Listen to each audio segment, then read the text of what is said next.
Okay, so we saw a demonstration of how combat works in Warhammer 2nd Edition, so I thought for comparative purposes that I would show a similar combat demonstration just to get everybody familiar with how the two systems are different and to compare and contrast how that influences combat resolution in those games. So I've set up this same scenario where we're going to face off our resident troll slayer Orzad versus the very fortunate orc, and see how that similar combat situation fares for them using 3rd edition. So we're going to assume, similar circumstances. They're engaged in a melee combat with each other, and this is just the first opening round of combat. Orzad's going to make a simple a melee strike attack. 3rd edition has a mechanic called stance. And stance is basically your character's ability to assume different postures when they're engaged in a situation. They can choose to go conservative, or your characters can go into a reckless stance. Now, as a Troll Slayer, you can see that Orzad is a very reckless type character. Now, stance dice are a little bit more potent than characteristic dice. The characters can always opt to assume or to maintain a neutral stance if they wish to do so. During any round of combat, you can shift one stance space, so Orzad is going to move into the first step of reckless stance. So Orzad wants to attempt to perform a simple melee strike attack. So what we notice here is that melee strike is a weapon skill attack that's based on strength, and it's opposed by his target's defense. Orzad has a strength of 5, which means he starts with 5 attribute dice. Now he has assumed a stance level of 1, which means that he would substitute 1 with a red reckless stance die. A melee strike is also a weapon skill attack, which means that because Orzad is trained in weapon skill, he has 1 level of training, he gets to add an expertise die to his pool. And Orzad has a specialty in hand axes as weapons, so he gets to add a fortune die to his pool. He also has a grudge against greenskins, which gives him an additional fortune die when attacking orcs, goblins, snotlings, and the like. The melee strike action says that it's versus target defense. Now, any attack that is opposed by target defense has a base difficulty of 1 challenge die, so we always add 1 challenge die in there. Now, it also accounts for the target's actual defense based on armor and anything else.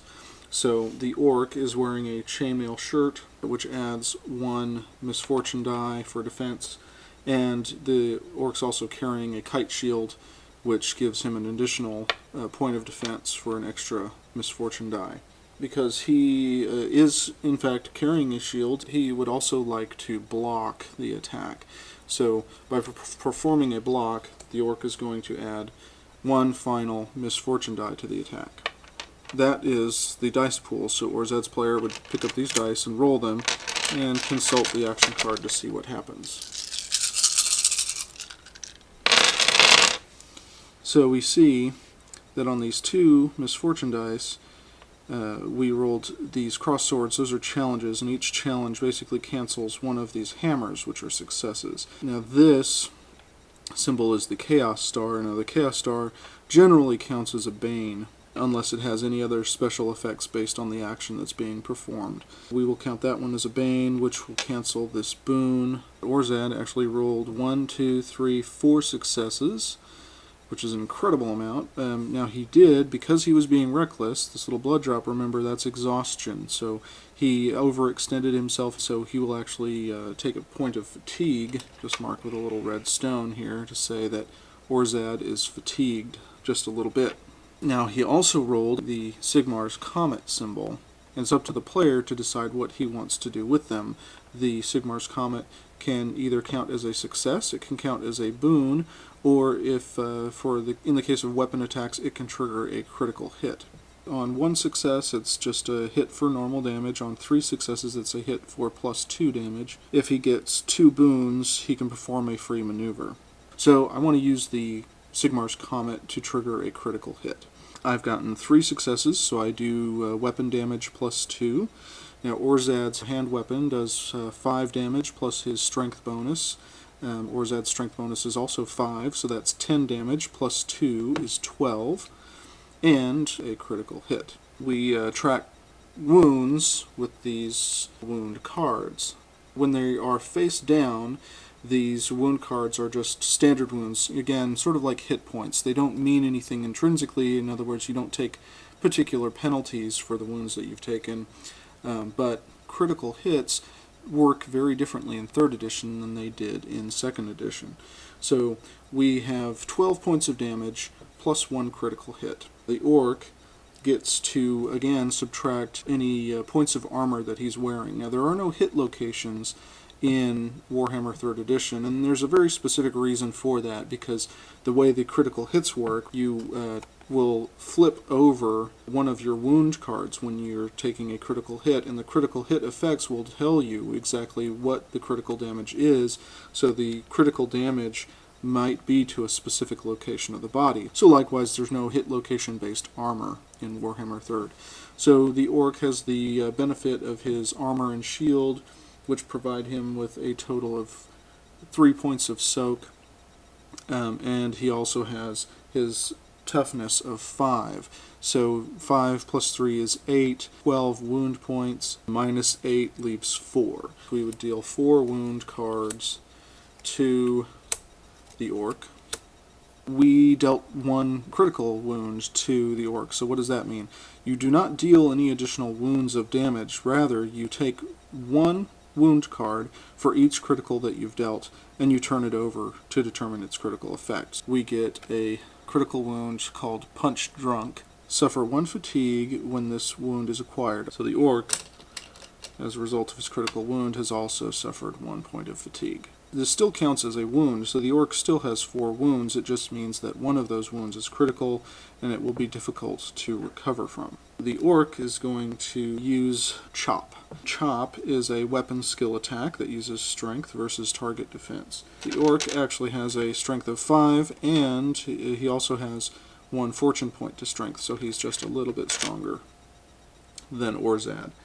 The orc always acts as if 2 points reckless. The orc is trained in weapon skill. The orc similarly hates dwarfs, so he will add a fortune die, versus target defense, so it always starts with a base difficulty of 1 challenge die. Orzad is not wearing any armor. In the 3rd edition, Slayers in general are not permitted to wear armor, but even though they're not wearing armor, the Troll Slayer naturally has a defense of 1 and a natural soak of 1, just because he's so darn tough. We add 1 misfortune die for Orzad's defense. Orzad, he wants to attempt to parry this attack. Normally, parry would just add a single extra misfortune die to the die pool, but because he's trained in weapon skill, he gets to add 2 misfortune dice. This constitutes the dice pool for the orc's attack. We roll them, and we see what we get. We got 2 of these challenges, which will cancel 2 of our successes. That Bane will cancel the orc's boon. So we are left with 3 successes. For 1 success, it would inflict normal damage. On 3 successes, the attack inflicts plus 1 damage, and the target suffers 1 fatigue. 1 point of extra fatigue on Orzad. The orc has a strength of 5. His Choppa does also a damage of 5, and it says inflicts plus 1, so he does 11 wound points of damage to Orzad. Orzad has a toughness of 5, a natural soak value of 1, so he'd have a total of 6 to reduce the damage. He also acquired a special Slayer action card called Shrug It Off, which whenever you take damage from an attack, add recharge tokens to this card to increase your soak value by 2 against this attack, giving him a soak of 8, which means that he only takes 3 wounds of damage. There were no criticals involved, so none of these wounds are flipped over. He just has taken 3 wounds. Now Orzad has a wound point pool of 15. Continuing the exchange, Orzad is going to attempt to make a standard melee strike. At the beginning of his round, he can choose to go even deeper into his reckless stance, which he will decide to do so. He's built his dice pool for the attack. These 2 challenges cancel out 2 of those successes. 4 boons and 4 banes exactly. So these will cancel each other out. Orzad is left with no successes, which means that his attack fails. Characters in 3rd edition have also fortune points. However, they are not quite as significant in 3rd edition. Spending a fortune point only permits a character to add an extra fortune die, and usually you have to do so before you make your roll. But let's give Orzad the benefit of the doubt. Let's let him spend a fortune point. And he does not. He only rolls a boon. But a single boon doesn't do anything for him. There's no effect on his action, and there's no universal effect for just one boon. Characters can spend multiple fortune points. Characters have 3 each session. Let's go ahead and let Orzad spend a second fortune point. And he does. So here he's got 1 success. So 1 success on a melee strike again means that he hits the target for normal damage. He inflicts 10 wound points of damage against the orc. And then we subtract the orc's 3 points of soak from his armor and shield, plus his 5 toughness for 8, which means that Orzad dealt 2 wounds of damage. So now the orc is suffering from 6 total wounds out of his 14. Now the orc will retaliate. He's going to use a special action called Crush 'em Good. A bit more of a potent attack, but it's a bit more difficult to perform. There is this little purple diamond symbol, which means that in addition to the normal difficulty of the attack, he has to add an additional challenge die to his roll. And in the upper right corner, you see this recharge number of 4. This means that after using the action, if he successfully uses it, he will not be able to use it again for another 4 rounds. Orzad has already used his parry defense, and it's still recharging, so he can't use it again this round. So instead, Orzad decides that he will attempt to dodge. I'll roll it out here. 2 challenges, which will cancel 2 successes. 4 successes. We got another double success. 1 boon, and he rolled 2 banes, so one of those banes will cancel this boon out, and he's left with just 1 bane. 3 successes. The target is struck for plus 4 damage, and the attacker cannot use any active defenses on his next turn. And also on 1 bane, the attacker suffers 1 wound. He is now up to 7. 10 plus 4 damage, 14 wound points of damage to Orzad. He can only soak 6 points of that 14 wound points of damage. So he's going to take 8 more wounds. Now again, there's no criticals in that, so it's just normal wounds. So he's still up and able to fight, but he is getting pretty close to being taken out of the fight. In 3rd edition, unlike in 2nd edition, when characters actually take more wound points of damage beyond their wound threshold, they will actually be rendered unconscious and out of the fight. If he takes 5 more wounds, bringing him to 16, he will actually be knocked out. Orzad's not going to give up. He is going to try and bring his foe down as quickly and savagely as possible, and so he's going to push himself again into the final stage of his reckless track. The orc cannot perform any active defenses on this turn. Yay! Ding, ding, ding, ding, ding! Orzad got 1 success. That's all he needs to at least land a blow against this guy.